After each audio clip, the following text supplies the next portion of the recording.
What if superpowers popped up in rough neighborhood, in the hood, so to speak? There'll be a lot of familiar things for people like me who remember the original. But if you've never heard of the Blood Syndicate ever until right now, you can jump in on page 1 and you'll be fine. And here we go. It's the comic book bullies. Man, you come right out of a comic book. It's the comic book bullies. You will bow down before me! It's the comic book bullies. Now I am the master. It's the comic book bullies. It's the comic book bullies.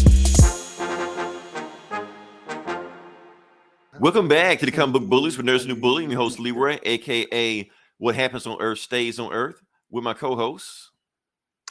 This is Eli, aka Indian Jones.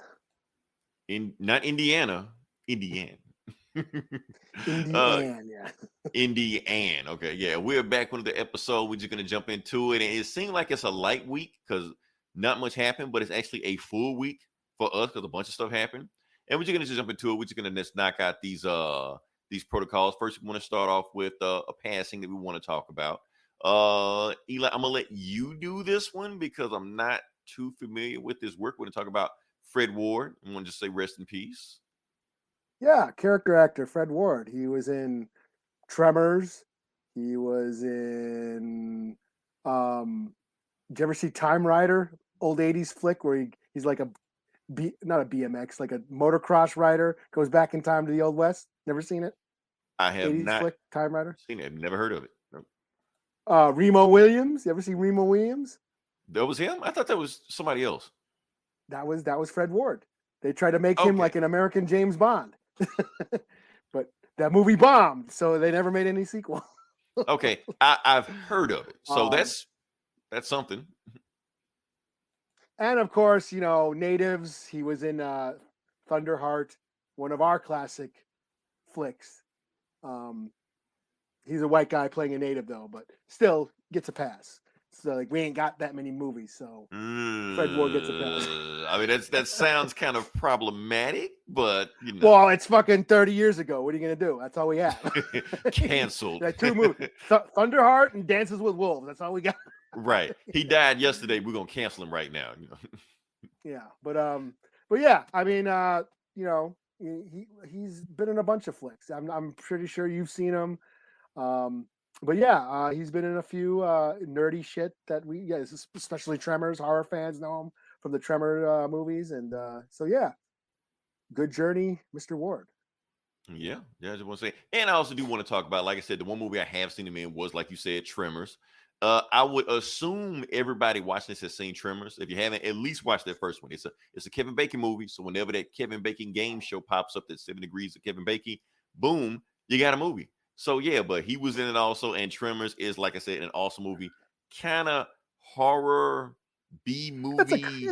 It's a campy creature feature from the 90s, like early 90s. They made like a bunch of sequels. It's from the 90s, but it felt like it was from the 80s, but it was from the 90s. Oh, yeah. But it was like I just watched. But it was like a throwback to like the 50s, like a 50s, like the Blob movie. And stuff like that. Yeah. It was like one of those movies. I think the bad guys called the Graboids or something. Yeah. Mm-hmm. So, all right. So now we're going to change it up a little bit on this podcast because there was one thing we said we weren't going to do on this podcast that we're going to do. Well, first thing we always said that we weren't going to do versus battles, and I decided to do a versus battle. Yeah, okay. And we're going to do a versus battle because we all saw Doctor Strange. People are starting to lift spoilers up now, and the internet is starting just even 10 days out or 14 days outside the movie. Like, hey, spoilers! Hey, it's too late now. It's out there. If you're still on the internet, that's on you at that point. So yeah, we just want to briefly talk about who could beat Wanda in a fight.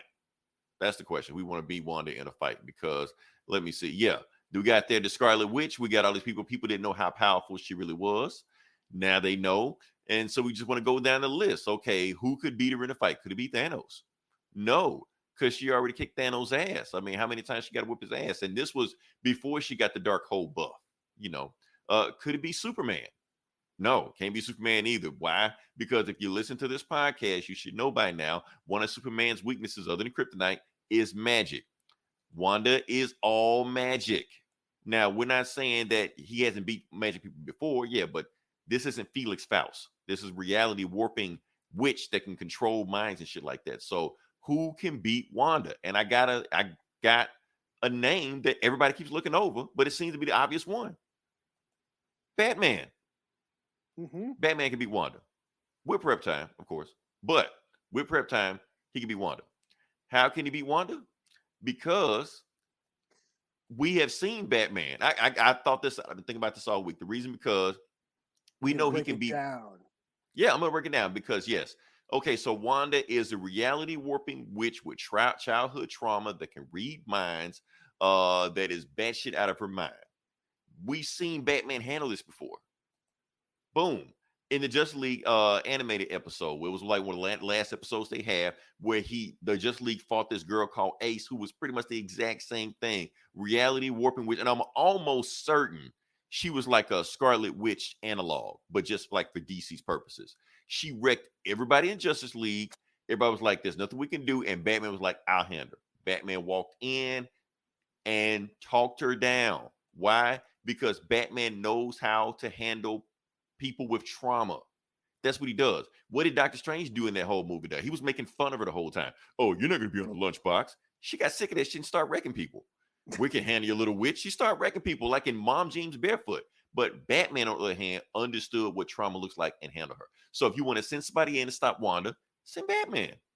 Boom. There you go. Batman is the only person that could have stopped her. So I don't want to say right there. Yeah, but they're not part of the same universes. So it's the multiverse. You can do whatever you want. You can do whatever you want. It don't matter. Nope, it's not in continuity. Oh yeah, he'll have some kind of mutant collar or some shit like that. Either way, Batman will take it down. Yeah. So Constantine will give him like a charm around his neck. Right. He'll find a way. Protection spell or some bullshit, magical bullshit that they always come out. Yeah, fuck that shit. Right. Like we said, in a versus battle, the winner is always the writer. We already said that. All right. So Eli, I'm gonna let you go ahead and start up because I know you had you watched the movie. I did watch a movie. You did watch a movie. Oh, so I forgot to grab a fucking an image, but oh well. I'll just go off the top. Oh well, just freestyle, baby. Let's see what you got. Okay, so I'm gonna just step back and let you fill me in on what am I missing on this cinematic classic. Okay. I watched The Sadness. It's streaming exclusively on Shudder. This is one of the sickest, goriest, most violent movies I've seen in a long time. And I was laughing my ass off. Because that's so how this I meets your standard. This meets your standard because anytime we watch a movie, no matter what happens, it's not gory enough. It's not gory enough. I'm too metal for this shit. Oh, but this meets the Eli standard. This is like this. Yeah, this surpasses my expectations. Interesting. Yes. It's a total splatter flick. So that's the genre. A gore flick, a splatter flick. That is a genre. Just basically highlights blood and guts, and it's buckets and gallons of it in this one. Basically, it's kind of like a zombie movie. It's more of an infected movie. It's kind of like 28 Days Later, where there's this virus that infects people and turns them fucking crazy. Like, so what's the difference between that and a zombie movie? Like, what's the distinction? Well, zombies are dead. They're undead corpses walking around. They're dead people walking around. You shoot them in the head, they die. These are just people that are still alive. They're just totally insane. Totally went, minds walked off the map. Basically, this virus taps into your darkest desires and makes them do the most vile, depraved, horrific acts of rape, torture, and murder. And that's basically what it is. It's 90 minutes of depravity. Okay. But it's like it is like a zombie movie. It's like an apocalyptic scenario. A viral outbreak breaks out in the city. People are getting infected, and this guy is trying to this couple. They've been separated. they're trying to find each other throughout and they're like basically they're two journeys through the city of absolute carnage. And yeah, it's very gory, it's very violent. Trigger warnings, hey, all the trigger warnings. It's got every like this is really like extreme gore and violence. Yeah, this isn't so. Yeah, I'm just saying, if you're into horror and like extreme horror, this ain't The Conjuring, this ain't Scream, this ain't Doctor Strange. If Doctor Another movie Strange, you said this is baby level gory shit right here. Yeah, if Doctor Strange scared you, you can't hang with this one.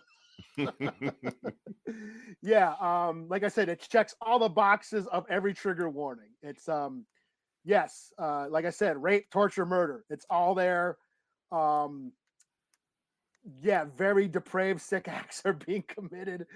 But it's so over the top and gory that it's just the thing about splatter movies is they're so ridiculous.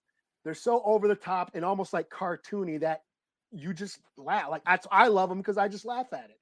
Like it's so fucking hilarious to see this extreme levels of violence and blood. Just, it's like a cartoon. And of course, it's all practical effects.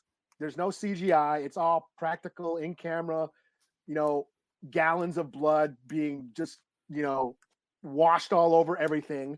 There's a train sequence. Holy shit. That puts the new Texas Chainsaw, the bus scene ain't got nothing on this train sequence that happens. But there is a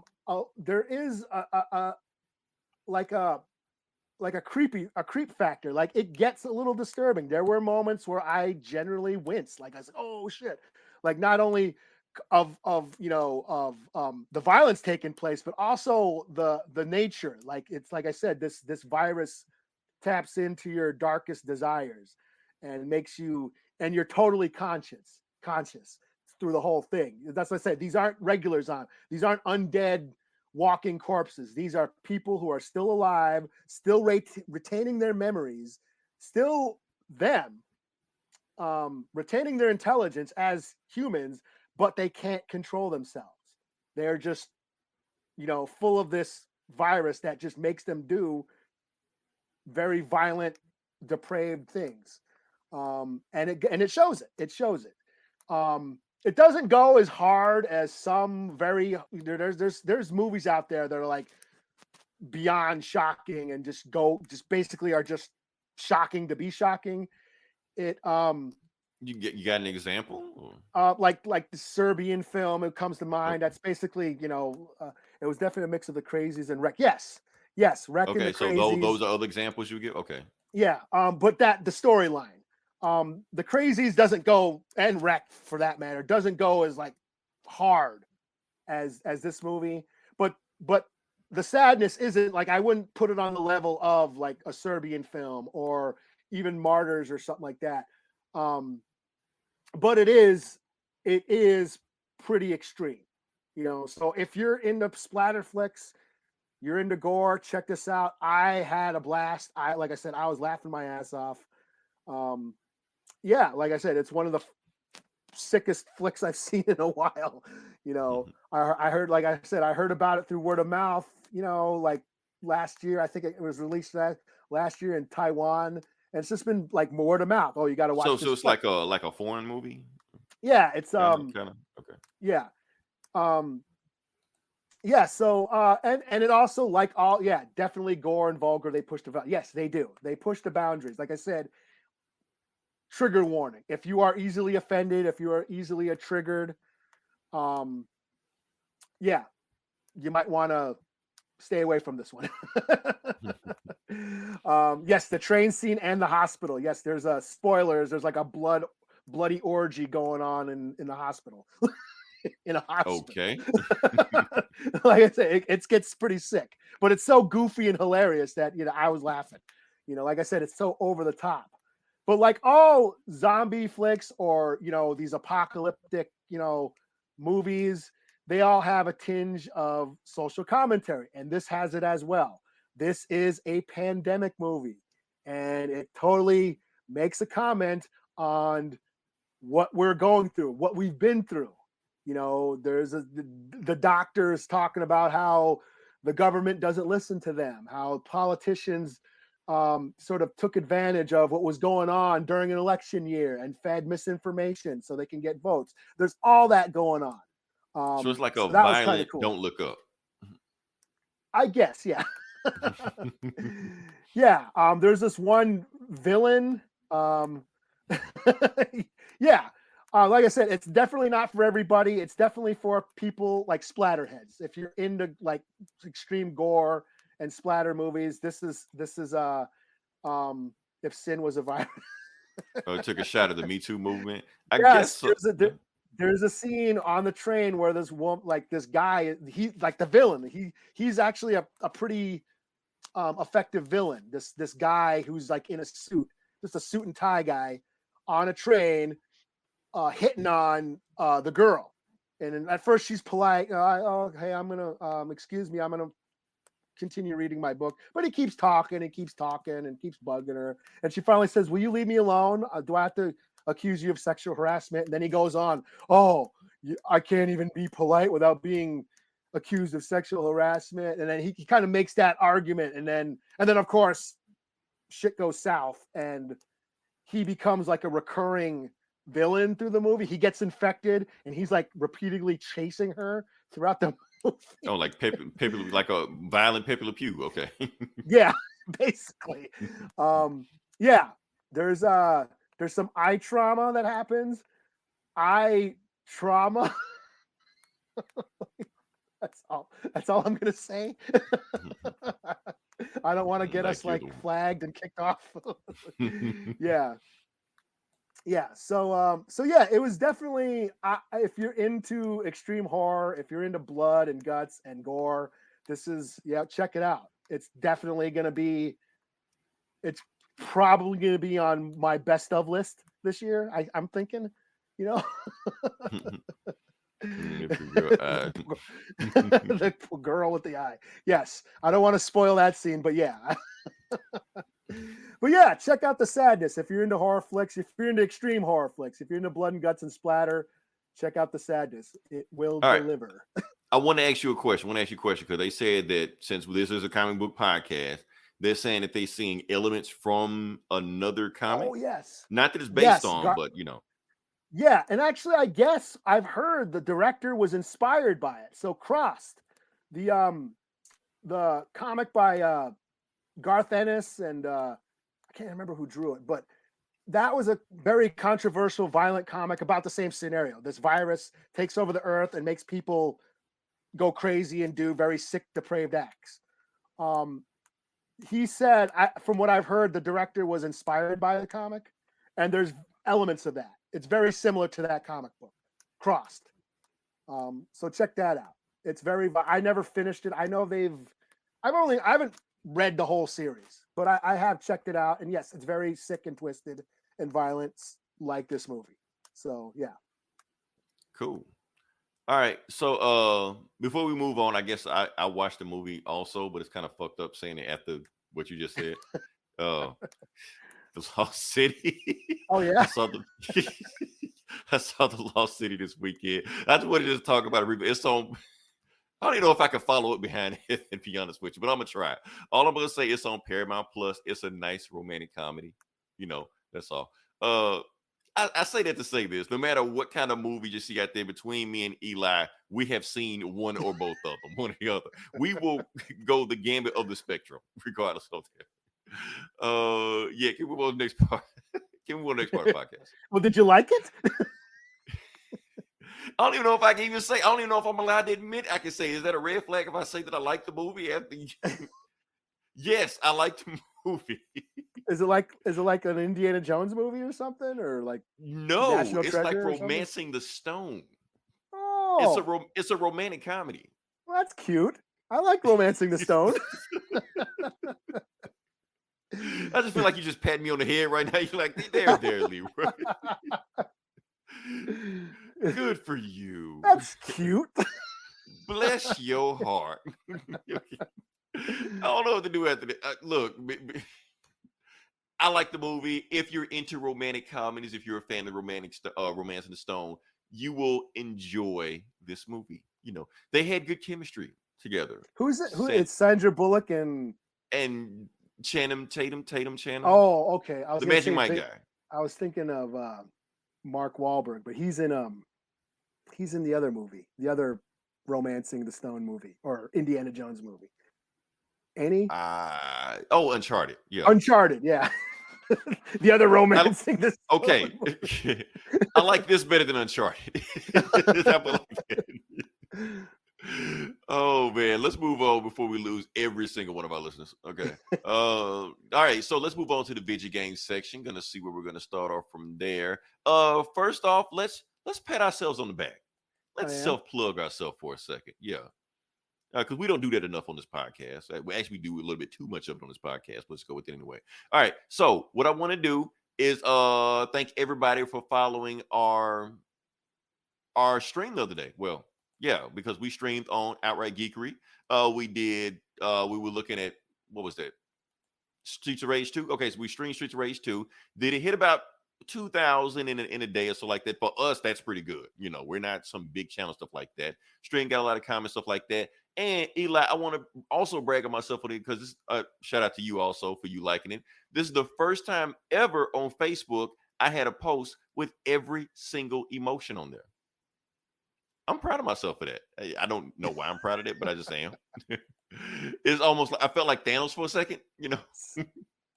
You know, where somebody I achieved liked all you, the somebody's in love with you, and right, somebody hates wants to me. fuck you, somebody's pissed off at you. Maybe they're all the same person. Who knows? You know, I evoke that kind of reaction. I've heard that before. All right, so next one, we're gonna stick with the Vidja Gang section. Eli, stay with me. I know this is the part where you usually like get up and take a piss real quick, but stay with me for a second. Okay, so something happened in Street Fighter this weekend, and it was a controversy that happened. Actually, he like hit #1 on Twitter, where apparently there was a notion where the music composer of Street Fighter came out and said that I want to do a song for Fei Long in the next game, but I don't think we'll ever use Fei Long again. And they were like, wait, you don't think you'll ever use Fei Long again? What's going on with that? Well, the reason they don't think they'll use Fei Long again is because because they're saying he may be too close of a comparison to Bruce Lee. And they're saying that the Lee family may be cracking down on cartoony and, you know, childish versions of Bruce Lee. And even went a little bit further that the reason is because of the Lee family cracking down on that, Eli, because of your boy, Quentin Tarantino. Your boy. Oh shit. Yeah. What about Quentin, yes, so that includes Bruce Law from Tekken and They may be coming after that because, of course, you know, there was a controversy where Bruce Lee got his ass kicked by Brad Pitt. You know, whether or not it happened, we don't know. And the thing is, like I say, anytime Quentin Tarantino makes a autobiographical documentary, it's always like a variant what if version. It's like watching What If. He's always throwing that mode in like, this is my perspective of what I wish would have happened in that scenario. So if he wants to get Bruce Lee's ass kicked in his movie, you can't really see too much about that. Bobby D, what's going on? Bobby D, what's going on? No relation. Okay. Yeah, so that's the thing about that. But at the same time, it's all speculation. We don't know what's going on. We don't know whether that's a deal or not. He might pop up, and the Lee family made a statement saying that they didn't do that. They don't even know who the hell Fei Long is, you know, and they're not going after anybody that's, you know, having a bad representation of Bruce Lee. So it could just be all rumors, and it could just be stuff just gets spread around. We don't know, but people are getting freaked out about it because, I don't know. Fei Long hasn't even been in Street Fighter game since 2009, and there's a new one coming out soon, right? Right, but they don't even know if he's going to be in it because he may have been canceled already. Whether he's in it or not, honestly, I don't really give a shit. But don't do anything like take him out of the old games. Now, that's where you get pissed. That's why I get pissed off. Where you retroactively start taking stuff out of old stuff that's already been done before. You know, leave that alone. That's history. Leave history alone. Well, there was that Bruce Lee game for Xbox, like way back when that I played. I thought I had fun with it. I think it was the first Xbox. Yeah, but nobody played the first Xbox except for Halo. That was every other game was.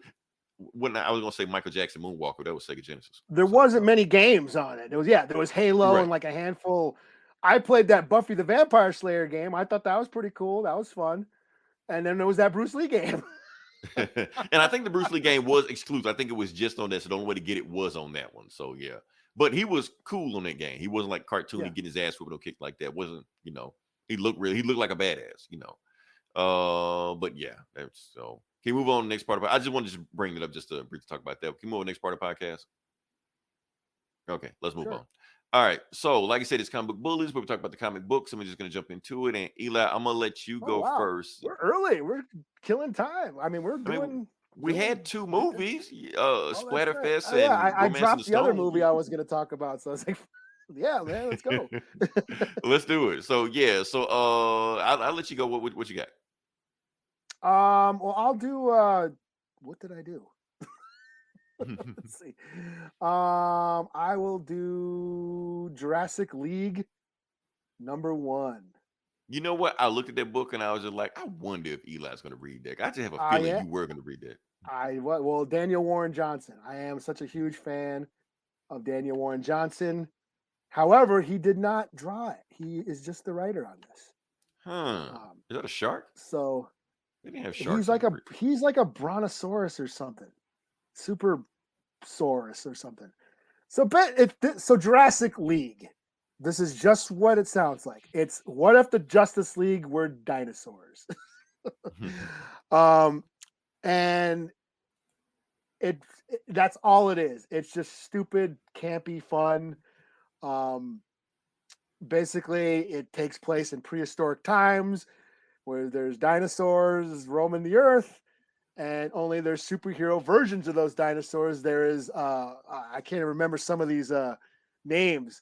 Batsaur or Batadon or something like the Batman version, and he's fighting the Joker lizard or the Joker Zard.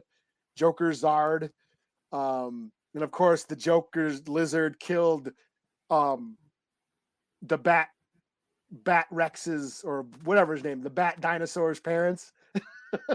Okay. So it's basically all the same tropes of the Justice League, only it's dinosaurs.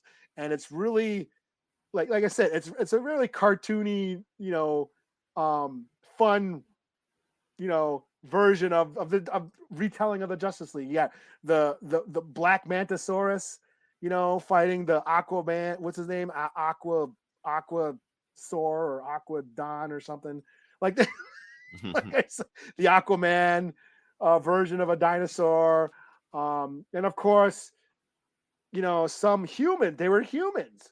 They are raising, like cavemen. They are raising the super brontosaurus or whatever his name, the Superman dinosaur. He's being raised by cavemen. Okay, so caveman exists in the Jurassic era of this. Okay, whatever. Yeah, whatever. Yeah, okay. Yeah, whatever.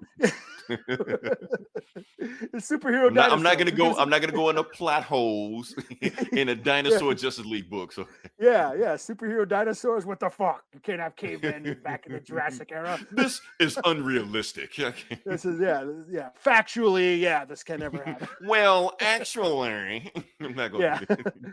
Yeah, and he lives in was it Metropolis? That's what it's called. Metropolis, like roar, like Metropolis. That's where he lives.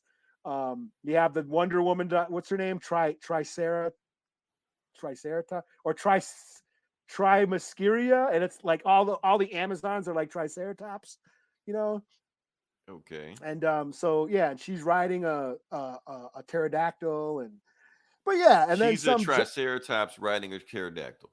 It was the pterodactyl invisible. Yeah, in a Wonder Woman outfit. Okay. And then now I'm wondering if that's going to awaken things in me, seeing Wonder Woman as a dinosaur. Back when you had your Land Before Times fetish. Right. Rule 34, it exists on the internet. So yeah. And then at the end of the book, Metropolis gets attacked by Giganta and Brontosaurus. Brontosaurus. The exact the- opposite of Brontosaurus, Supersaurus. Yeah. Okay. Yeah, and that's where it's to be continued. So yeah, this is just stupid fun. Like I said, it's superhero dinosaurs. And yeah, I had fun with it. So yeah, I like I said, I love Daniel Warren Johnson. I love his art. This is something right up his alley. And I also like he's a good writer too as well. So yeah, I give it a 4 out of 5. I had a lot I'm of gonna fun. ask you a really stupid question, lad. Don't give me the side. I want to ask you this: did they number the Earth in this book? Oh, did they? I don't. Let me see. I'll check. Let me check. They probably did. They They might probably have. did. I just want to know. I just want to know. Let's see. I don't know. Outside the skirts of Growtham City. Growl them. Okay. I know he's Jurassic World. That's okay because I'm almost done with my multiversal map. I need to make sure if I need to put Dinosaur Justice League on the map. Okay, so Earth, yeah. What other Earth? Earth? Whatever it was, Jurassic Earth. right. It doesn't say. Not here, Okay. anyways. I don't see It probably doesn't. Not a big deal. Probably doesn't. I didn't make sure. Okay, but we can move on past that. So this isn't canon. This isn't canonical. Screw this. This is a bunch of bullshit. 1.5 out of 5. Plus, it's unrealistic.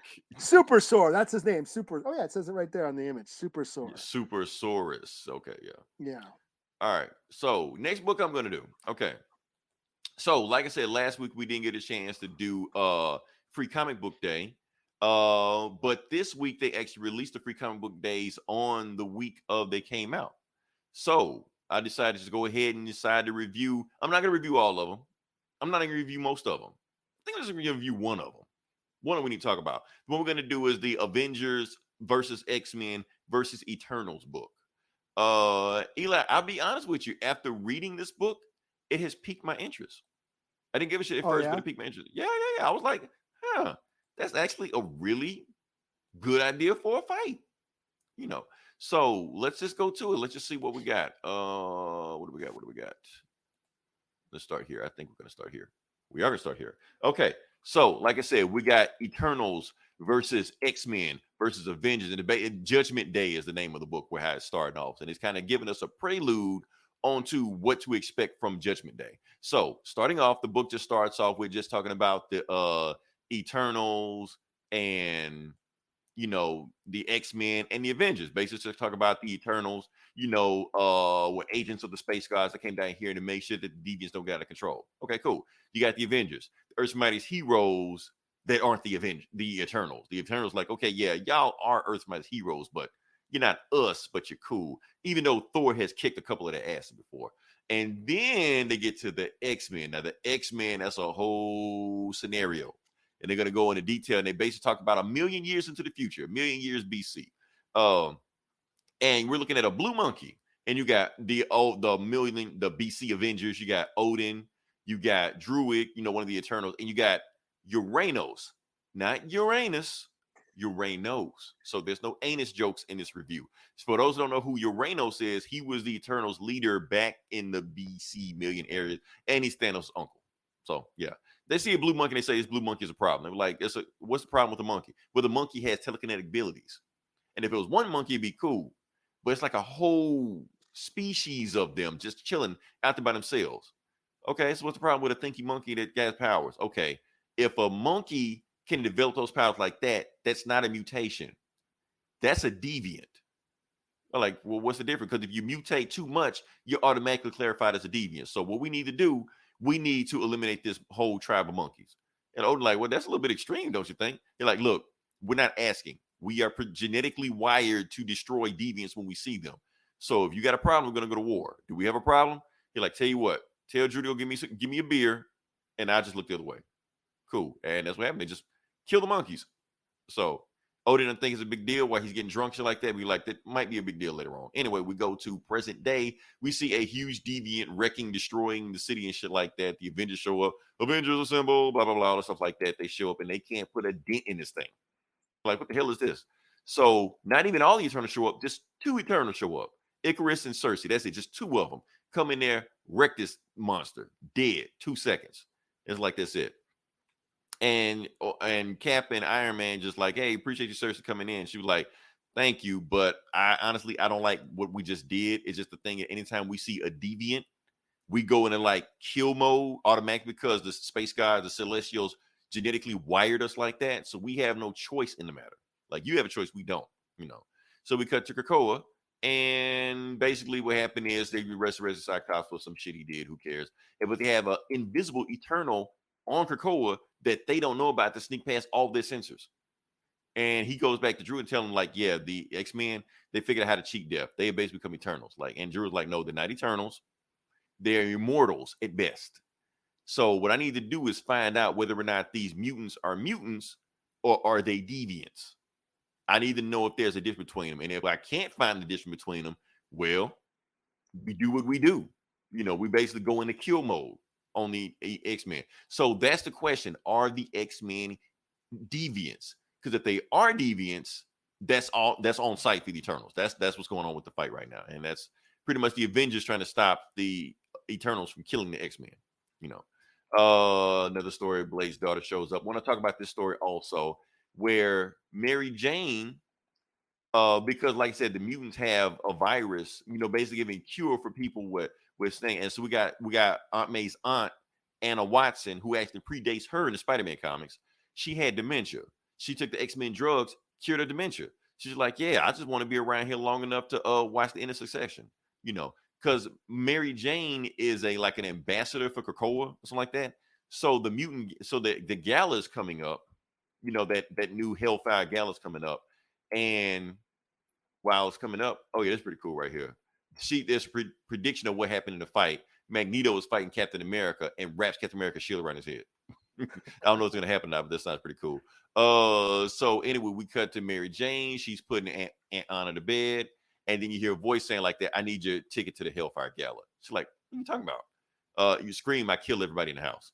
And it turns out it is Moira McTaggart. We should have read that Lives of Wolverine book, Eli, because I think we missed a step. Apparently she's a robot now. I didn't know that. They killed her, turned into a robot now, and apparently she can wear the skin suits of people to walk around. And apparently she's going to do that to Mary Jane. So she's going to kill Mary Jane, I guess. Like a Terminator. Like a Terminator? Like a Terminator. That's exactly what we can do. So I'm like, what? Okay. And they said to be continued in the X-Men Hellfire Gala, because apparently Moira McTaggart is going to kill Mary Jane, wear her skin as a suit, walk through the gate because Mary Jane got a ticket, you know, to get to the Hellfire Gala, and Moira's going to fuck shit up. That's apparently what's about to happen. And apparently this is supposed to lead to Judgment Day. So I guess. Okie dokie. We missed some stuff, but yeah, okay. So at least it was free. No. It was free, yeah, but I guess I got to catch up to see what's going on, but yeah. Okay. I guess the next book I'll do is Blood Syndicate, since you want me to do Blood Syndicate. Okay, let me I think we need to put a disclaimer up. So, okay, so everybody knows it's an unwritten rule, not even a rule, it's a guideline, mild suggestion, that anytime there's a black book, I do it. Anytime there's a native book, Eli does it. You know, now keep in mind, Eli has done plenty of black stuff on this show that I have no idea what's going on. I'm just nodding my head like, oh, well, that's interesting. You know, and that's all I can do because I didn't read it. I'm not familiar with it, you know, like that. But at the same time, even though, yeah, sometimes we do black books, sometimes we do native books, guess what? 90% of the shit we review on this show is white shit. White books written by white people. That's all it is. Because if we sit around and wait for, you know, BIPOC, you know, representation on this show, we're going to be sitting for a while. It's going to be a very short ass podcast. So we kind of review everything. So at the end of the day, a good story is a good story. If Blood Syndicate, I'm not saying whether or not Blood Syndicate is a good story, but if it is a good story, it shouldn't matter whether a black person reviews it, native person reviews it, white person reviews it, Asian person reviews it. It's a good story. It's a good story. Because you notice that there's not too many of us representation that's doing this type of stuff. So you're not really going to get too many reviews of Blood Syndicate to begin with. Yeah. Like a lot of the big reviewers are scared to review Blood Syndicate. from like a black perspective as well. Like, you know, Right. Or even not from a non-black perspective. I'm not black. Yeah, I'm not black.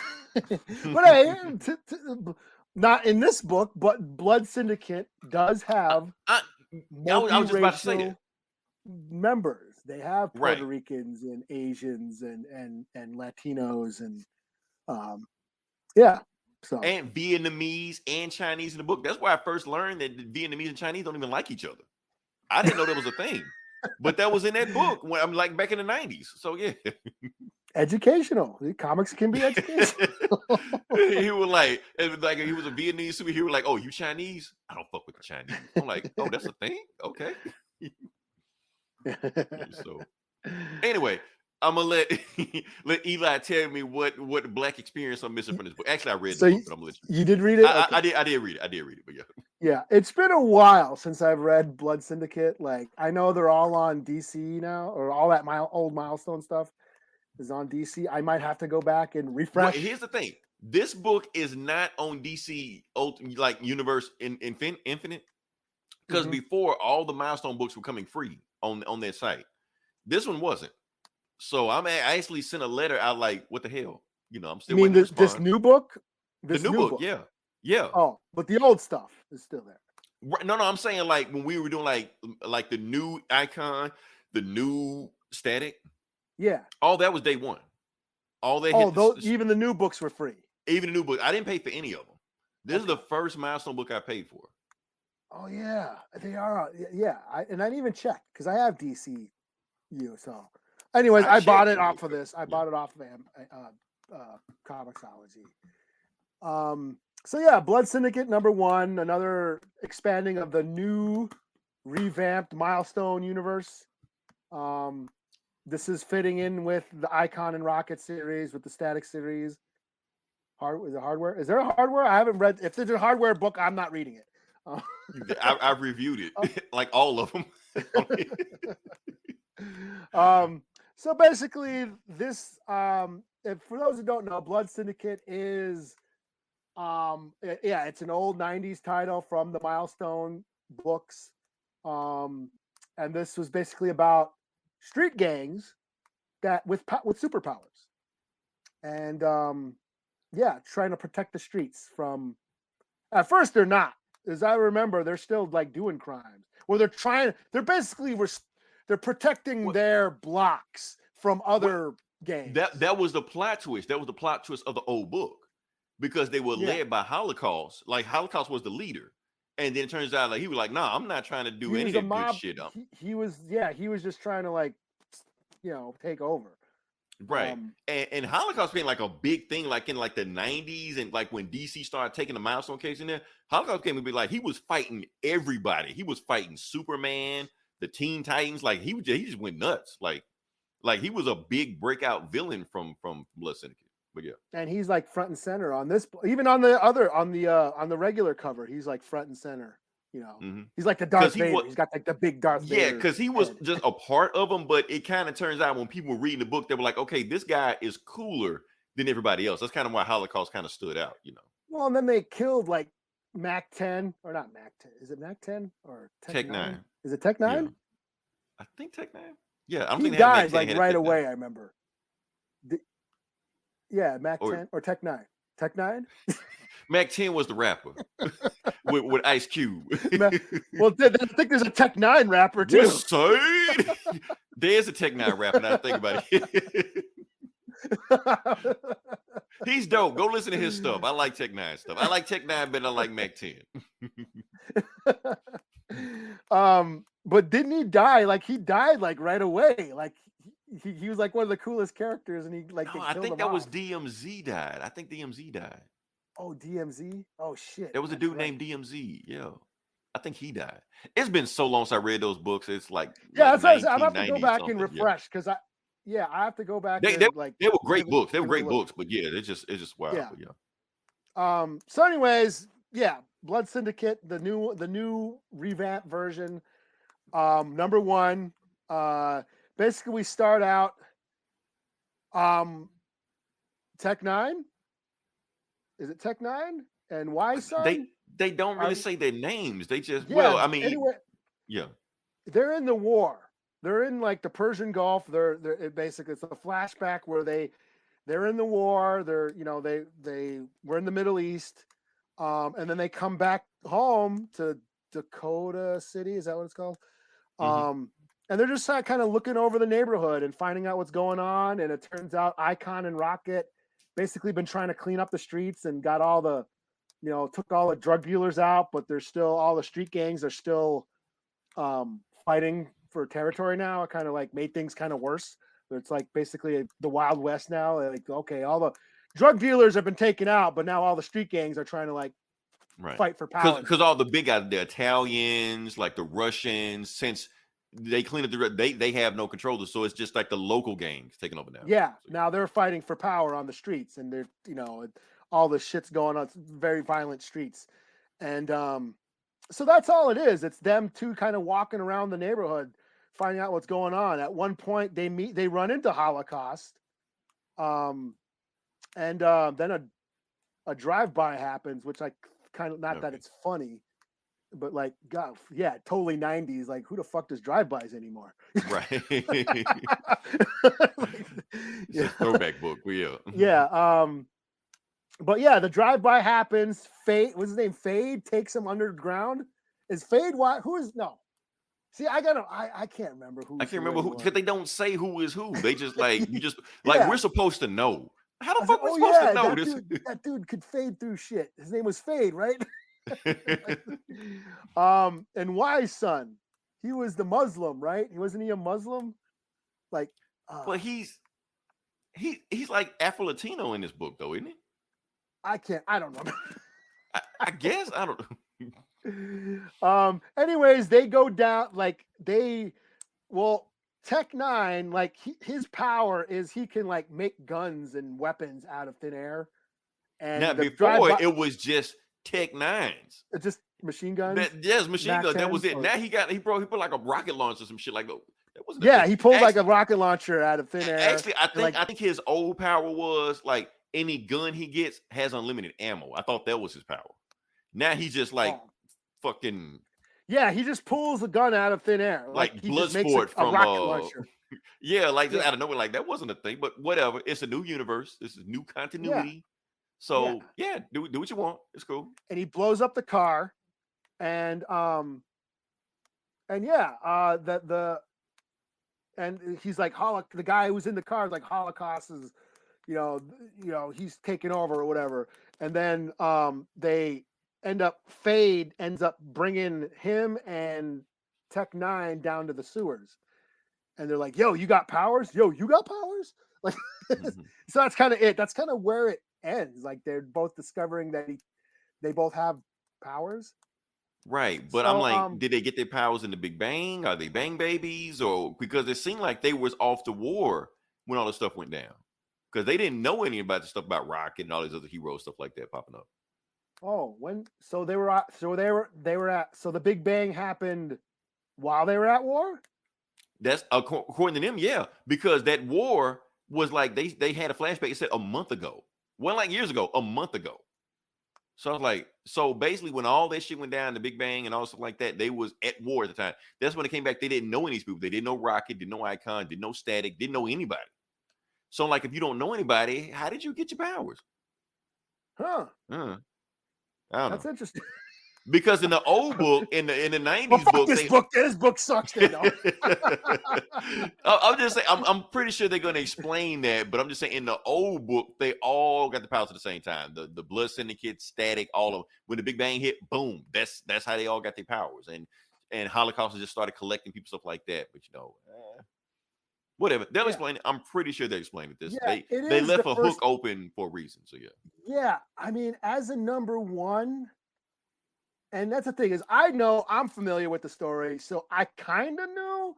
But I'm like, as far as like new readers, I don't know if they kind of know what's happening. I wouldn't even know if this related to if I was a new reader coming this, I wouldn't even know it was related to gang shit.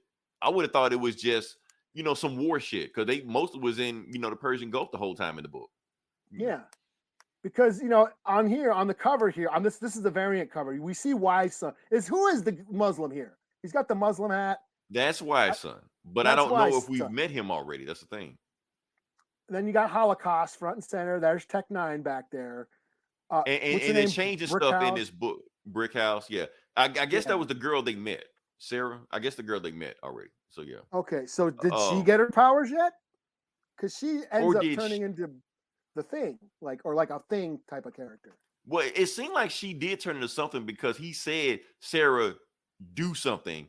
And she like, got it. So she got some kind of powers. We don't know what it is. You know, they're changing up stuff because, like I said, Holocaust was a part of the Blood Syndicate at first, but now he's just a straight up bad guy straight from the beginning, which is cool because if you read the other stuff like Static and Icons like that, Holocaust has been in those books. He's just been in the background, just like waiting his time. So they've been already setting him up, you know. Yeah. So A I guess they're couple trying of to these correct guys, what they I'm did. not for sure yeah. who's who back there. Like I said, it was a lot of people in the Blood Syndicate. Wasn't I there a just can't guy remember. like an Asian? No, like There- the there were, like, third two rail or Asian- whatever. There was that one. Yeah, there was that Asian chick and then the Asian dude. Yeah, it's been. I'm gonna have to reread this shit. But that's the thing is, I guess what I'm saying about this book, it for number one, it doesn't really. It's kind of confusing. It doesn't really feel like a number one. You know what I mean? Mhm. You know, because Maybe that's part of the hook. That I don't know. because it introduces these characters, you don't really know who they are, you don't really know their history, and then at the end, they just kind of reveal that they have superpowers, and then you're not clear what those superpowers are. You know what I mean? Right. So I think it's kind of relying heavily on you. You have to be familiar with these characters, you know. So I don't know if it works so well. And even I am, but it's been like forever since I read this shit that I can't remember. I didn't remember a lot of it. Right. And then You know. even if we did remember it from what we've seen, it's not even the same thing. People have different powers, people have different motivations, Mhm. people have different affiliations. So even if you did read the old stuff, none of that matters for what they're doing now. Yeah. So Yes. I don't know. I'm gonna cautiously give it a 3 out of 5 because I'm interested to see where it goes. But as a number one, I don't think it works so well. So I'm just gonna throw that Yeah, out. it didn't just grab you. Like it's grabbing us because of nostalgia factor. But if you didn't Yeah, have the nostalgia basically. factor, yeah. If I like I said, a new reader, if I didn't know who any of this shit was, I probably wouldn't care. You know. Right, just move on. That's it. So- Yeah. So You know, so which is kind of disappointing, I guess, in a way. Because I was looking forward because like Blood Syndicate's the only milestone shit I ever really got into. You know, and I was I looking liked forward- all of them, but yeah, but Blood Syndicate was that different book that Marvel and DC wasn't doing, and they couldn't do. Yeah, and I remember you were like, "Oh, they're never gonna bring back Blood Syndicate," and all. And then they finally did, and I'm like, "Cool," and I'm like, "This is it, though." So it's a bit of a letdown, but it is the first issue. I am gonna see where it goes. So. Right. They have. I have questions. Hopefully, they have answers. Next time. Yeah. All right. Yeah. All right. So next book I'm going to do. Let's get to the good stuff. Let's get to the Marvel stuff. Let's get to the marvelly stuff. Hulk versus Thor, Banner of War Alpha, number 22. Eli, you did read this? I did read it. Yeah. Cool. Okay. All right. So yeah, that's what's going on with this book right now. Basically what's happening is that if you haven't been keeping up with Thor, haven't been keeping up with Hulk, Donny Cates is writing both books, and he's basically having it set up where they're having this big, huge knockdown, drag out fight. We've seen Hulk and Thor fight before. This is nothing new, but Donny Cates is promising us that we haven't seen this. That's what he's promising us. Okay. This is Donny Cates. the battles to end all battle. Right. I like, okay, Donny Cates, impress me, And with Donny Cates, like I said, when he says something, he usually delivers. But this is a tall order. I want to see, can he give us a Thor Hulk fight we've never seen before? So let's just go ahead and start this book off. So what we have here, like I said, Hulk versus Thor, and we have the Watcher. Eating popcorn. Eating popcorn. Now, the thing, and the Watcher is basically saying everything I was saying right now. All the stuff that Donny Cates was saying, he's saying right here. He was like, "Oh yeah. I know you've seen Hulk and Thor fights before. They fought plenty of times before, but I promise you, this fight is different. They will be talking about this fight 1,000 years from now on every planet, and you want to have the front row seat to it. Matter of fact, pull up beside me and get some popcorn." So basically, the Watcher is Donny Cates. He is Donny Cates, you know. And it's the same thing He's like in the us. old. He's He's us, us. yeah. Because when Stan used to write the watch it with Stanley, you know. So yeah. So and he's just giving you a recap of all the stuff Thor did. Thor killed Galactus, became god of Asgard, fought himself. Thor Odin died, blah blah blah. So that he's mourning, he's in grief. But he just got an alert of where Hulk is. Like, okay, since I'm in mourning, I need to smash something. I need to hit something with my hammer. Let's go. Oh, and I'll come back to Mulligan next day. And then they also give you background of what Hulk is. Like, I haven't read any of those Hulk books, but apparently he is a Hulk spaceship now. Yeah, I dropped off. Yeah. I'm not current, but I did read a few issues. Yeah, he's the Starship Hulk or whatever. Yeah, and he's going from multiverse to multiverse, basically trying to run away from the Avengers because they're trying to pin Jefferson Hulk ship or yeah, or whatever he is. Yeah, and he controls it by rage monstering Hulk by making him fight more engine, villains. So yeah, the Hulk engine. Yeah, he's expanding. Well, I don't even know if it's expanding.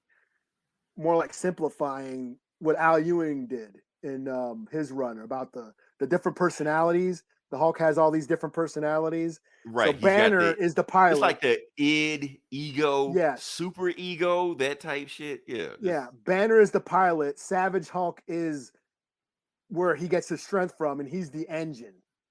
And then he also has like Betty in there, and there's different. They're all different co-pilots, I guess. But essentially, these are all like personalities inside the Hulk, and Banner is steering him like a and they're all working in concert together. Where instead of where they used to just fight against each other. So yeah. All right, so okay, so Thor shows up, and the main thing is because, like I said, Hulk is jumping from multiverse to multiverse. Thor is like, I'm gonna handle Hulk myself because I need to, you know, I'm still grieving with my dad, so I need to beat somebody up. You know, finds Hulk, beats the shit out of him, or at least starts to beat the shit out of him, and then Hulk teleports them to. He's like, Banner, I know you're in there. I know you can hear me. Stop the rage. He's like, Thor, shut up. And then they teleport to like some kind of cartoon world where a bunch of cartoon rabbits see them and they just start smashing shit and they start running shit. Yeah, like Disney shit and right. Was that Adventure Time? It looked like Adventure Time. Yeah, they just smash into Adventure Time and just like fucking shit up. You know what this reminds me of? You're not reading that crossover, but this kind of reminds me of crossover. That shit he's writing at.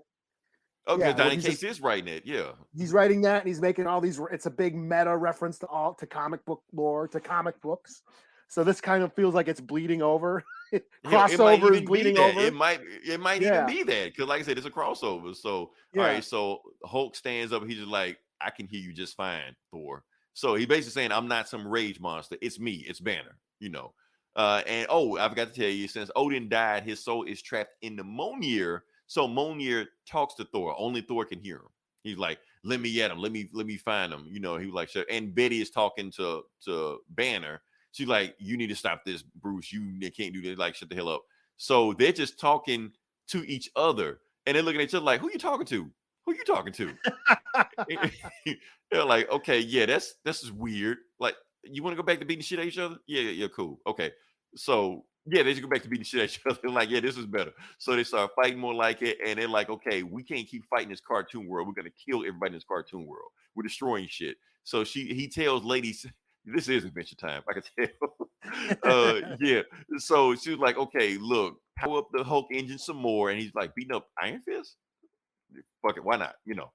And Sif's like, okay, I found a place to send you to, a world we can send you to where, you know, you won't just destroy cartoon animals and shit like that. He's like, okay, get us out of here. You know, and she teleports them Bifrostwise to the Black Hand of God. So it is the Black Hand of God. I don't know if this is a thing. It is a tournament arena where the most vicious, violent war gladiators in the universe go here to fight to the death. And everybody sits around and bets on it, you know. And it's watching like, I told you. He just sitting in popcorn and see it's about to get good now. Just wait, you know. So and then you get it. Okay, we got the Green Star, the indestructible, immortal Hulk versus the Golden Avenger, the Thunder God, the mighty Thor. And they're like, wait, what? So apparently they've been waiting for them the whole time, and that's when you get the Marvel vs. Capcom round one fight. You know, all this stuff. Like they got health meters. You know, super bars at the bottom of this shit like that. So they just go, okay, let's go beat the shit out of this guy. He's like, okay, 17. He like 17. What the hell are you talking about? You know, smacks the shit out of him. He like 17 people. How many people you killed in El Paso? And he's like and he like smashes him in the back of the head, back of the back with the Monier. And then he like 17, Bruce, and I'm about to put you down.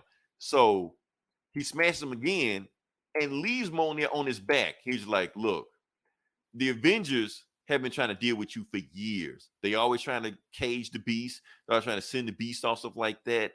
I'm not them. I don't do that. I know that's not how you deal with monsters. Now, look, we've been dealing with each other for a long time, so I appreciate our fights before, but this is the last time we're going to have a fight. And don't worry, Banner. I will always remember you as a good friend. And I don't feel I don't feel enjoyment in a situation like this. So you got Hulk, get this damn hammer off me. I can't get up, So you got Banner, cranking up the Hulk and shit like that. Like, get this hammer off me. He's like, look, you can't get the hammer off you. This is Monier. I don't care how we can crank this shit all the way up to 11. You're not getting Monier off of you. He was like, okay, look, don't worry about it. We fought Thor before. He's like, no, Hulk has fought Thor before. You've never fought Thor before. So you don't know. It's like, okay, give me access to all of Hulk's memories and all the fights we had before. I want to know everything. I need a scouting report on Thor right now. And then we're going to fight him with smarts, not just smashy smash. We're going to go at it, That's what we got. And Hulk is just like trying to get up. He was like, and that's when he gets all of the fights, all the Stan Lee and the 80s and the Walt Simonson run and all the shit, like all those fights is in his head right now. So he knows everything that Thor can do in a fight. And he's just, and like, okay. And Thor's like, whoa, Banner, what you doing?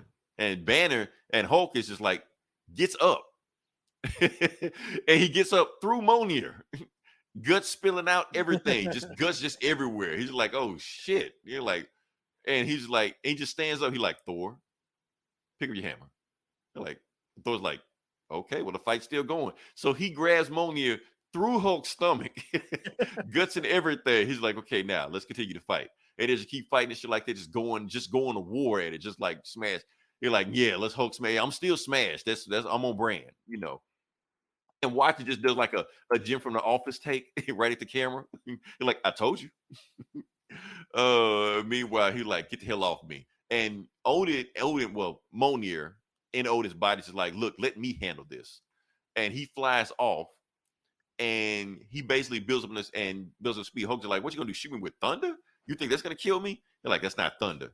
That's Monier breaking the sound barrier. And it's like coming at him with that same attack that was about to kill Galactus, smashes Hulk through the black hand of death or whatever this shit is, through the arena. They go flying down the arena, beating the shit out of each other the whole while they're fighting down there, just still fighting each other, Finally get to the end, and that's when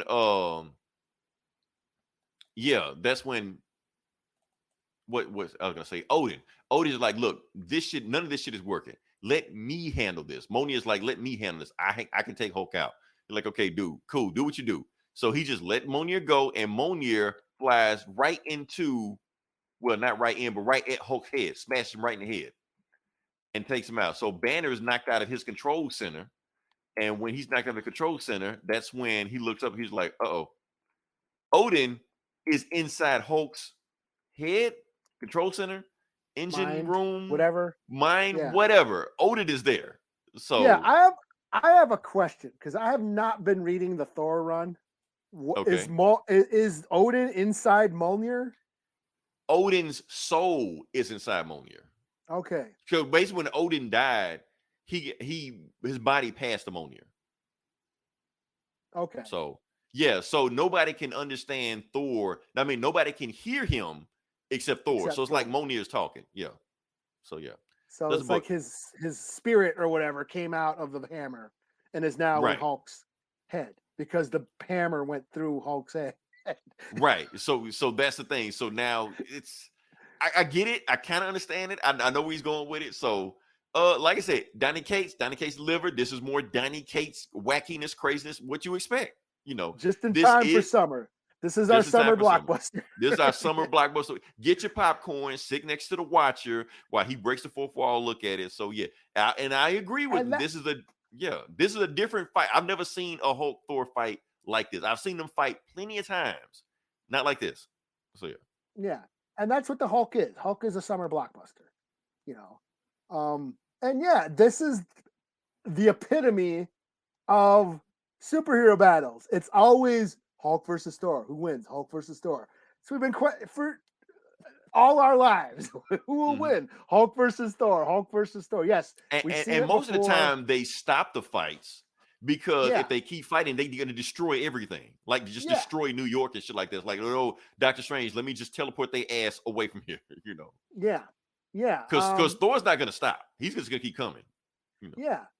And also, you know, it's funny, like, you know, it's getting very meta. Like Donny Cates is always getting meta, but in this book, he's totally referring to us as fans. Like the Watcher talking all that shit, that's us. Like I said, that's us as fans.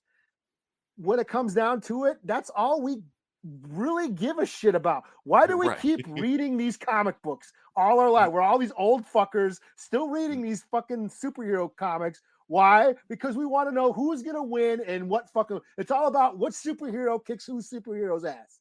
You know, Right. That's That's all why we you care. got these internet battles so we can go get scans and go Yeah. to internet battles. Well, in Thor 382, in page 5, you know, we're gonna do Yeah. that shit. So yeah. Yeah, this is why we still read this shit. Is Right. because the superhero battles, and he knows that. He knows that this is all we really give a shit about. I mean, do Right. we really care about any of the plots? No, you We just don't. wanna We just see- want to see them fight. And that's what Yeah. he gave us. From beginning to end, it was just ass whooping. That's all it was. And that's why I stopped reading the Hulk book. I don't give a shit. Just tell me when they're gonna fight. I'll show up for the fight. Because I know You you're know? going to give us a synopsis of what we were missing. You gave us a synopsis. So everything I need to know, I know. He was hiding from Okay. multiverse. Okay, cool. Let's go. Starship Hulk? Sure, whatever. When is he gonna fight Thor? I knew that was Donny Cates was writing Thor. Now he's writing the Hulk. He's gonna have them fight, and we knew this a year ago or a couple years ago now. Right. You know, it's all about. It's all come down to this. They're just gonna have a big giant battle. The battles of all battles, and like I said, this is why we like this shit. You know, we really don't give a shit about plot. In the end, we just want to see them punch We each just other. want to see them punch each other. Like, yeah. I mean, Thor flying Mjolnir, 2 Hulks, guts and shit like that. Yeah, give me that. Yeah. It was just stupid fun, and I'm here for it. So, yeah. All right. So, yeah, what you got next? What do I have? Shang-Chi number 12. Let me get that. Shang-Chi, whatever it is. Yeah. Let me get that image up. I saw the image. I didn't read the book, but I saw the image. I'm waiting for you to pull it up and see. Oh, I got the variant. Because does it happen? Does it happen in this book? It happens. It happens. happens. Okay. For those that haven't read it, you'll find out what we mean when we say, "Did it happen?" Yeah. Yeah. This is the variant, so it doesn't show it happening. Okay. But so Shang-Chi, his grandfather has been going around trying to kill all of Shang-Chi's family because he wants to be the ruler of the 10 rings and wants to rule everything and all that. Kidnapped his mom, brought him back to that realm that was in the movies.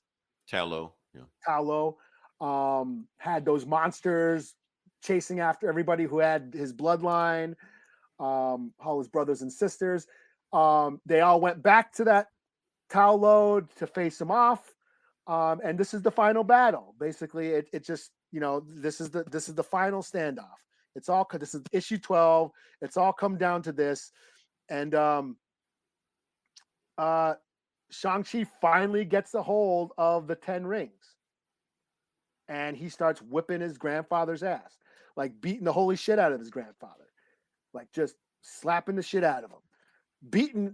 Just got him down, but also his father's in his head. He's at his dead father. The spirit of his father is talking to Shang-Chi in his mind, and he's telling him, you got to kill him. You got to kill this guy. He's a piece of shit.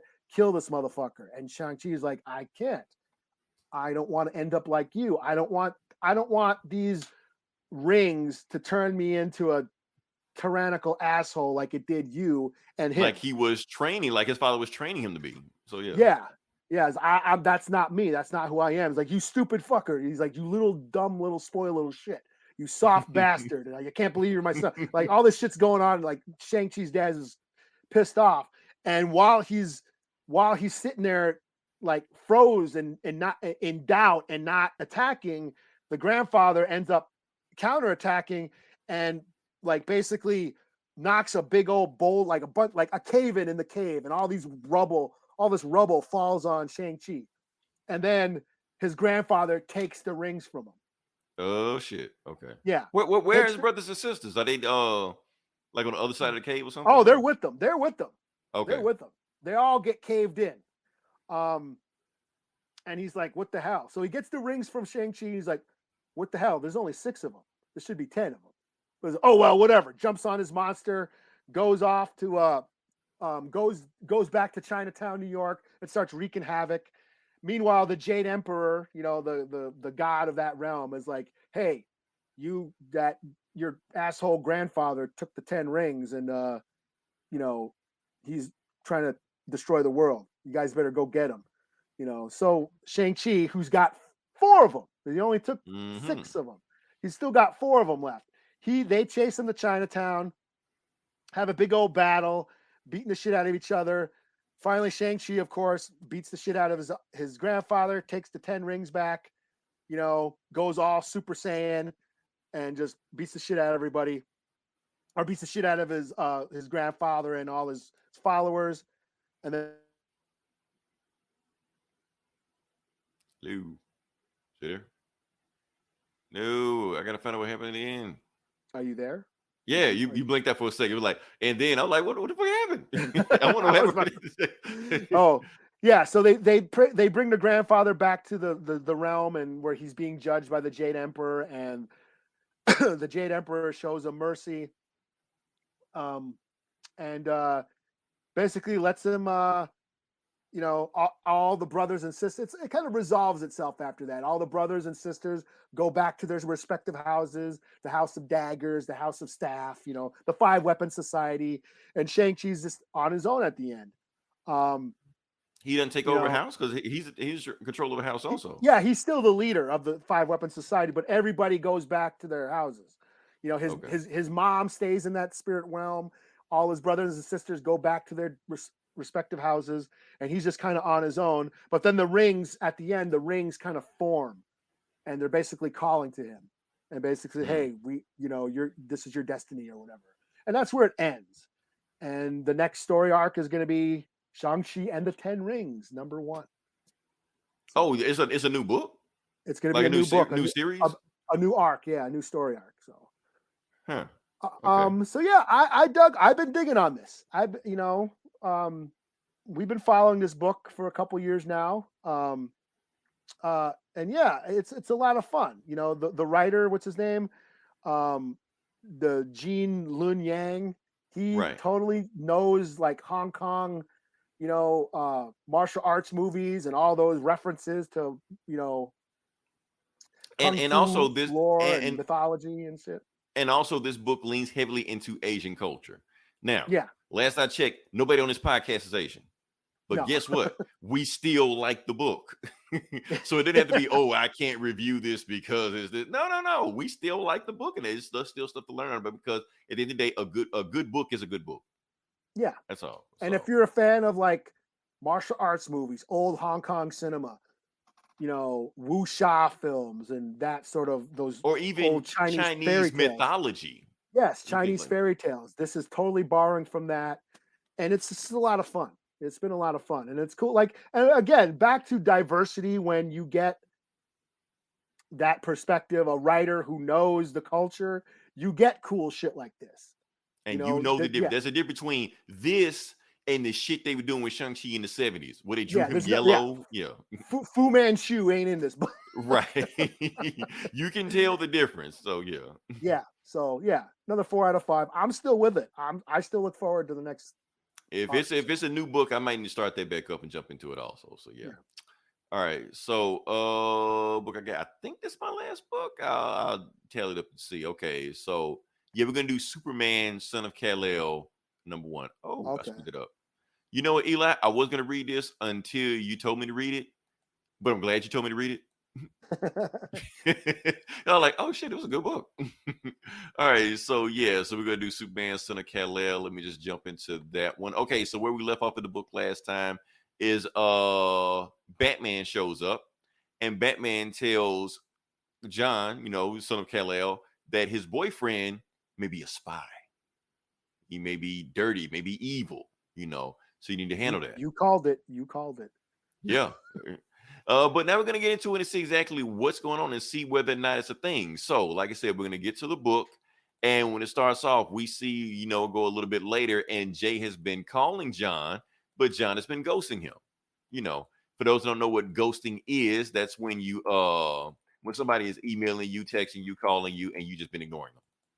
I've heard a lot of people on social media don't know what ghosting is. So I'm not going to say I've done that before, but just to let you know that's what it is. So you go to some kind of JLA compound where they've been hiding out, stuff like that, unclassified where it is.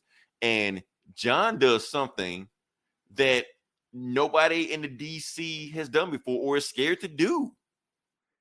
Look at Batman and tell him he's wrong. Like, Batman, no, you're wrong. And Batman looks at John like, no, I'm not wrong because I'm Batman. I can't be wrong.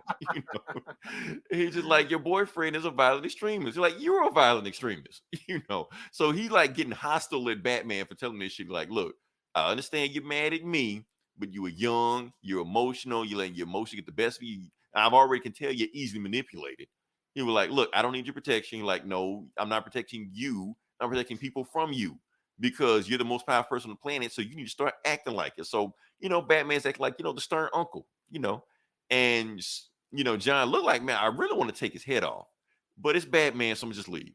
When I leave, you got Paul Kent, Big John, Superman's little John. He's Big John, He's like, look, Bruce, you want to have a talk? Let's go outside to have a talk, okay. This is my favorite part. I love this conversation. This is my favorite part. It was actually also leaked to me online, but I just like this part also. Where you got Paul Kent and Batman talk, which I don't think that's ever happened before in a comic book before. They sit there and talk, and they just like, so you don't agree with, Clark outing us and letting everybody know who he was because it makes it harder for the Justice League to know, to protect us. He like, I didn't agree with that situation, but that's what he did. But it leaves y'all vulnerable. He like, there it is. Alfred already said you would do some shit like that. You're like, how you know Alfred? How you even know what Alfred would think? You're like, when Alfred was alive, we used to talk every week. You're like, wait, what? Yeah, we used to talk every week because nobody understands what we're going through other than Alfred and vice versa. So me and Martha would talk to Alfred every week, catch up on each other, tell us everything was going on. He tell me everything you doing. I tell him everything Clark was doing.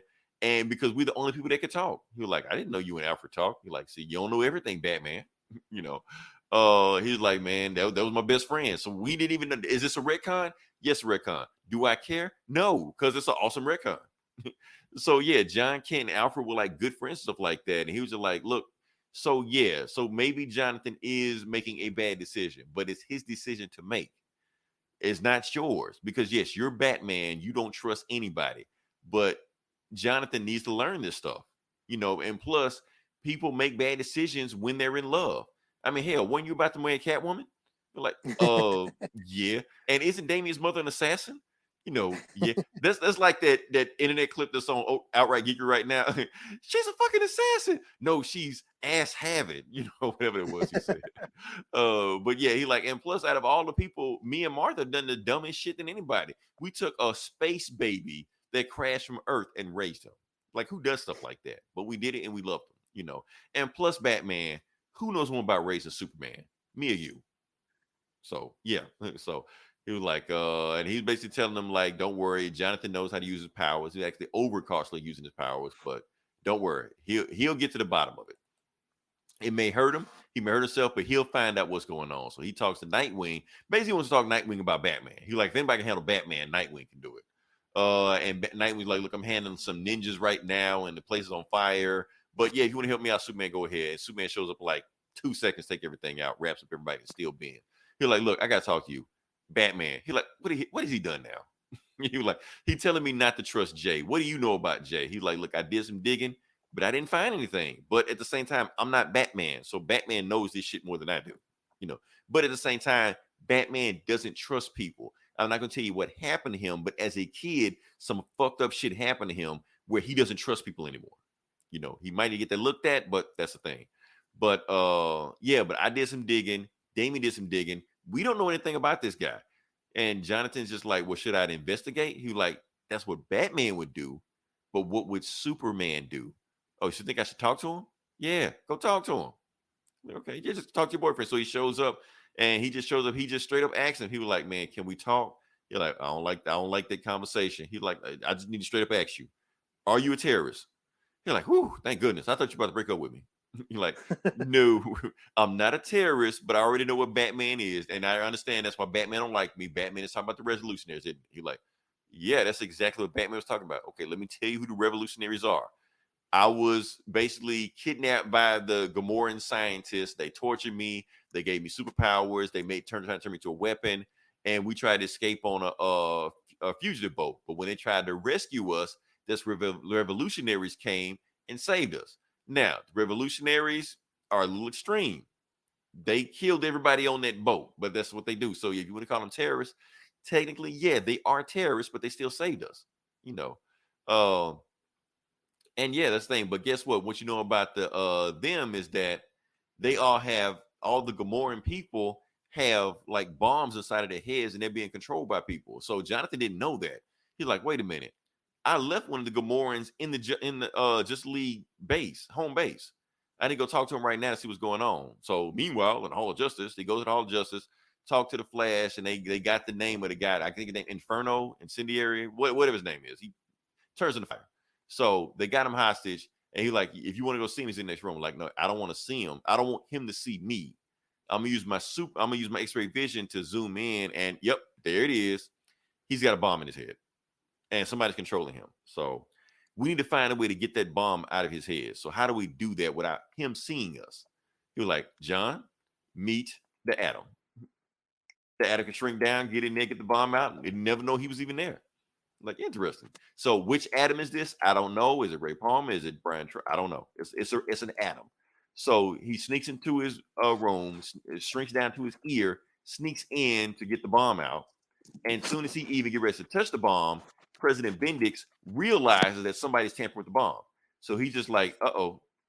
So that's when Bendix takes over Inferno's head, and he just like, you don't want to do that if I were you. And they're like, oh shit, he's in the room. We need to get Atom out of the room right now. Otherwise, he's gonna blow up and kill everybody and blow up the Hall of Justice again, because it blows up like every comic, you know. So they get Atom out of there, you know. Atom runs out of there. He Superman catches him, gives him the flash, run out of here quick, and I'm gonna take Inferno up to the room before he blows the Hall of Justice.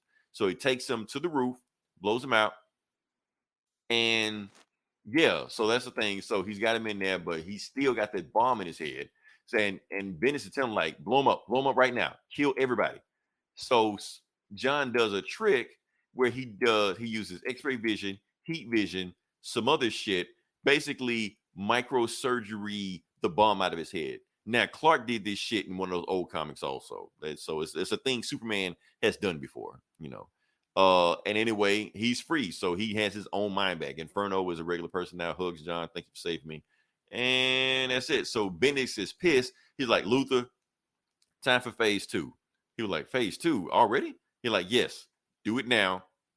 Kill Superman. Dun, dun, dun. And the Return of Krypto, I guess. But yeah, so yeah, that's the book. So yeah, that one little panel that we read, that's made the whole book for me. Batman and Paul Kent sitting down having a conversation, because I don't think that's ever happened before, and it was a heartfelt conversation where you can see why Paul Kent, you know, is Superman's dad, because he was basically like, you know, a father figure, you know. And he puts Batman in his place. He puts Batman in his place. Like, who knows more about raising Superman, me or you? Yeah. Then shut the fuck up. So you don't trust your his boyfriend. Like you were banging fucking Talia al Ghul. You're fucking another Right. Catwoman. Like, who the fuck are you? Like you to fuck preach? supervillains all the time, and you talking Yeah. about him all the time. Who the fuck are you to preach to people about toxic relationships, asshole? Like, shut the fuck up.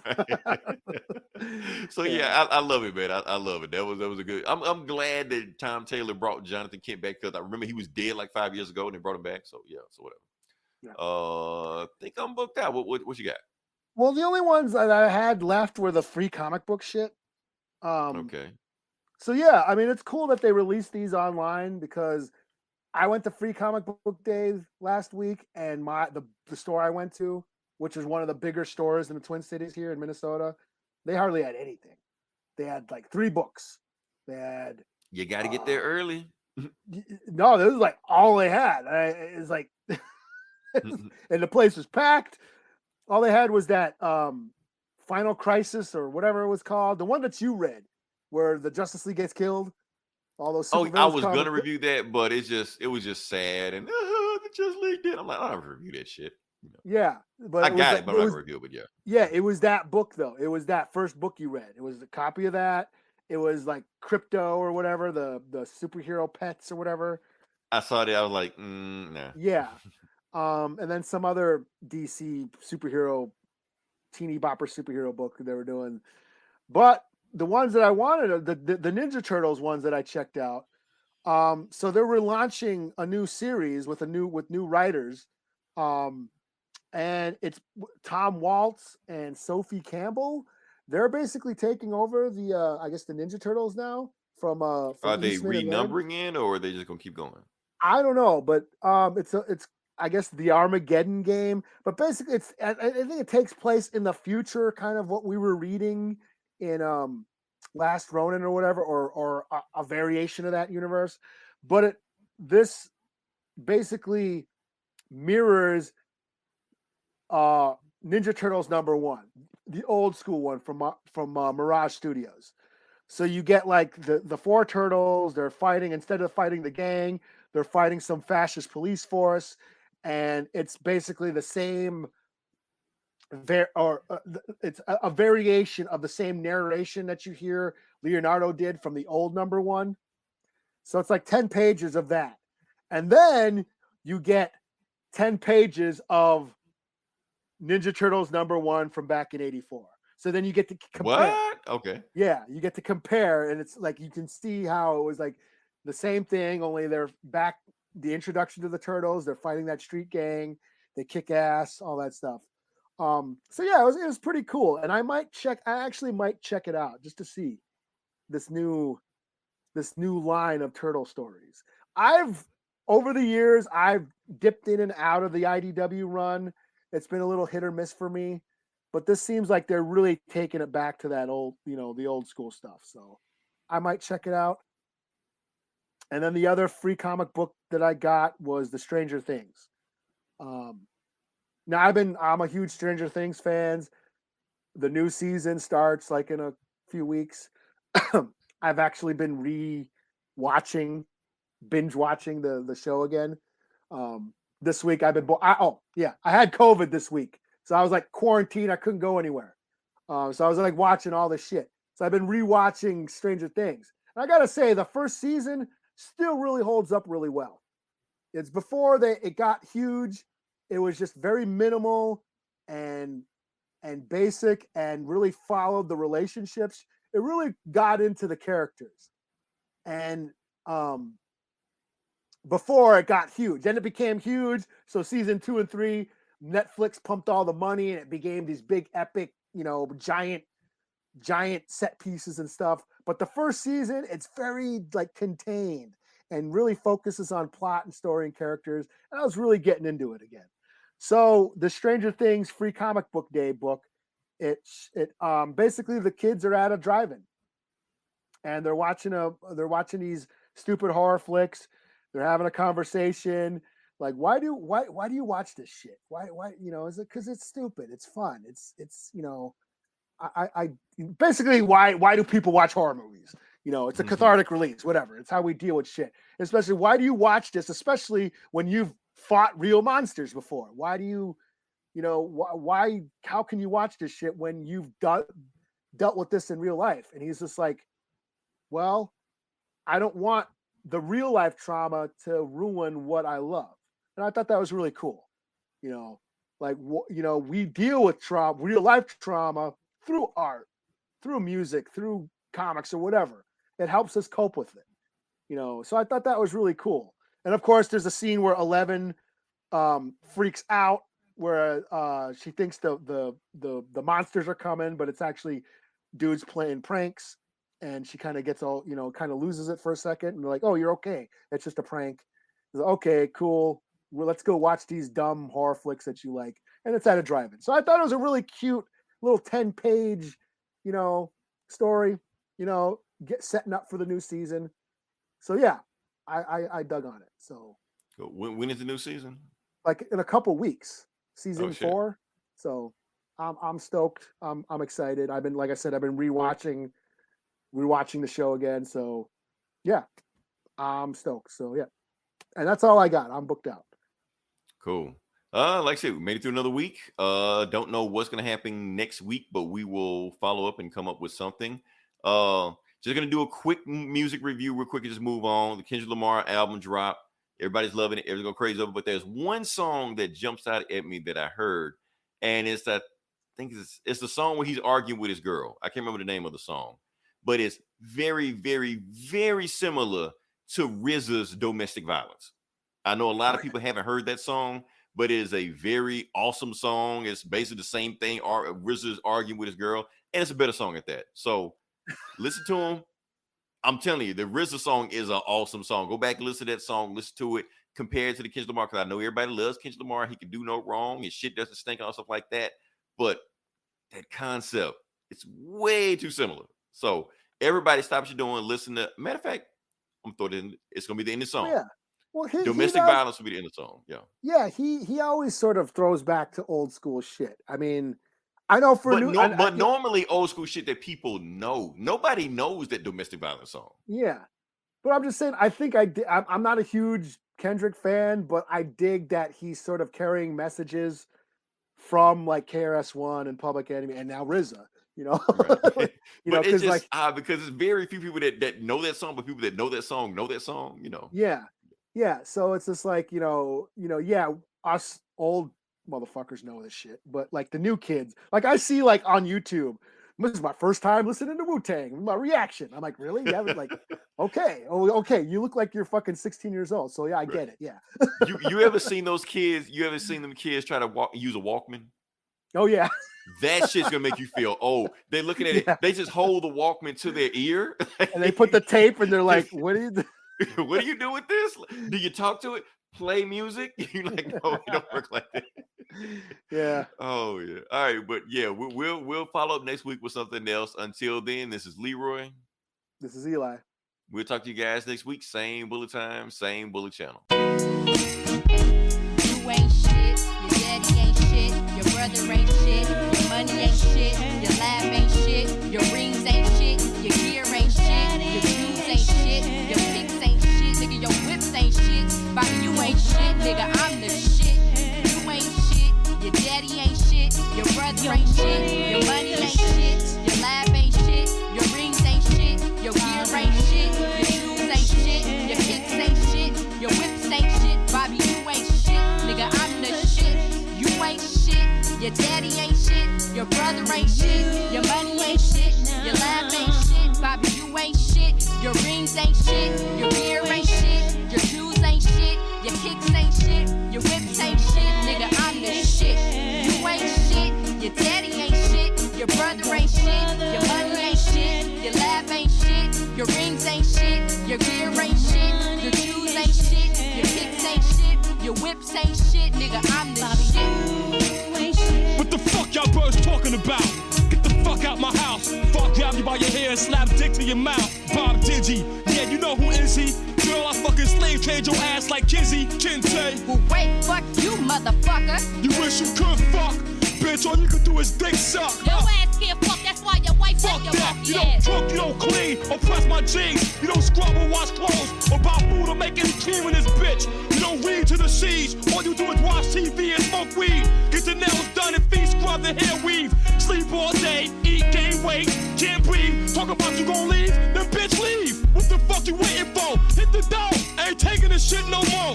Spending all my cream on Gucci, Benny's, and Coach. Before you moved to my lab, bitch, I ain't never seen a roach. Stains on my carpet, bathroom smell like a fish market. Take all the space in my closet. Where the fuck's your logic? Disrespecting my old earth, aborted my childbirth. And every day I catch my credit card inside your purse. You can't speak a sentence without a curse. Talk about you gon' be a nurse. Bitch, to be a nurse, you gotta go to school first. When I first met you was a hoe. I tried to reform you, bomb you, warn you, and teach you, but couldn't reach you, and you still a hoe. Your father said you was a hoe. And when you leave me, bitch, you gon' be a hoe.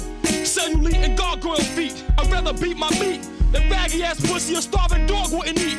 Started with the body of a model, pussy tight as a pharmaceutical bottle, and you can swallow a whole avocado in 2 40-ounce bottles. To the end of the world, which I will follow. Now when I fuck you, the shit echoes, cause your pussy is so hollow. Turn your fat ass sideways, your stress marks look like the US highways. Fuck a new nigga every Friday, talking about busting nut. Bitch, I'll bust your guts. Come too quick, Wonder why I come so quick with that wide ass pussy and soggy tits. I'm trying to get this shit over with and go to sleep.